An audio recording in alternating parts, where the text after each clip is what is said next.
लब्बैक लब्बैक लब्बैक या रसूलल्लाह सलात अस्सलाम अलैका या सय्यदी या रसूलल्लाह व अला आलिका व अस्हाबिका या सय्यदी या हबीबल्लाह क़िबला अमीरुल मुजाहिदीन के लख्त जिगर मरकज़ी अमीर तहरीक लब्बैक या रसूलल्लाह पाकिस्तान हज़रत अल्लामा मौलाना हफ़्ज़ हुसैन रज़वी हाफ़िज़हुल्लाह, आपने जिस तरह हुक्म फरमाया था कि चोलिस्तान और थर के लोगों की मदद की जाए, तो इस हवाले से वहाँ पहले आपने फरमाया कि आप चक्कर लगा के आएँ, हालात को देखें, फिर जिस चीज़ की ज़रूरत हो तो वो उनको पहुँचाएँ। तो हमने वहाँ देखा कि पानी और राशन की अशद ज़रूरत थी, तो किला बजनोट, किला बबूंदी टोबा, नमाकोट टोबा, लाड़ावाला Toba 124 DNG Cholistan, 126 DLG Cholistan, 134 DLG Cholistan, 132 DLB Cholistan, इन इलाकों में राशन की अशद ज़रूरत थी, यहाँ पानी की अशद ज़रूरत थी। इसके लिए अल्हम्दुलिल्लाह तहरीक लब्बैक या रसूलल्लाह पाकिस्तान जनूबी पंजाब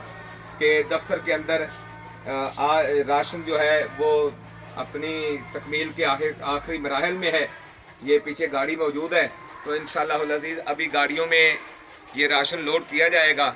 ये आपके सामने राशन मौजूद है, तो इंशाअल्लाह अज़ीज़ तहरीक लब्बैक या रसूलल्लाह पाकिस्तान की टीम सुबह ये राशन लेकर, ये सब राशन मौजूद है, तो चोलिस्तान के इलाके में, थर के इलाके में इंशाअल्लाह कल तहरीक लब्बैक की टीम पहुँचेगी। तो वहाँ उस दिन कायदे मोहतरम ने 150 नलकों का ऐलान किया, जो नलके लगना शुरू हो गए हैं एक इलाके में, और वहाँ एक ट्यूबवेल था जिसका खर्चा तकरीबन 30 से 35 लाख रुपया था। कायदे मोहतरम ने हुक्म फरमाया इस ट्यूबवेल को भी चालू किया जाए, उस पर भी काम शुरू हो चुका है। और किला बजनोट के अंदर वहाँ भी ट्यूबवेल की ज़रूरत है, तो वो भी इंशाअल्लाह अज़ीज़ 2-3 दिन में उस पर काम शुरू हो जाएगा। उसका खर्चा भी तकरीबन कोई 25 से 28 लाख है। और 2 नलकों का ये दूसरे इलाकों में 124 DNG चोलिस्तान और 126 DNG चोलिस्तान, यहाँ पर 2 नलकों का आर्डर दे दिया गया है।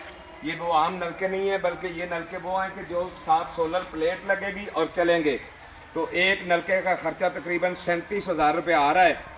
तो ये 2 नलकों का आर्डर दे दिया गया है, और 8 नलके एमरजेंसी उन इलाकों में ज़रूरत है। तो इंशाअल्लाह हमारी कोशिश ये जारी है कि उन नलकों के हवाले से भी मेहनत की जाए, और जिन इलाकों में कुओं की ज़रूरत है तो इंशाअल्लाह 2 कुओं का इंतज़ाम हमने कर लिया है। जिस तरह बाकी मामलात होते जाएंगे, फिर इंशाअल्लाह अज़ीज़ वो भी साथ साथ हम बताते जाएंगे। और ये बताने का मकसद फ़कत ये है कि मुखय्यर हज़रात को पता चले कि इन इलाकों में ज़रूरत है।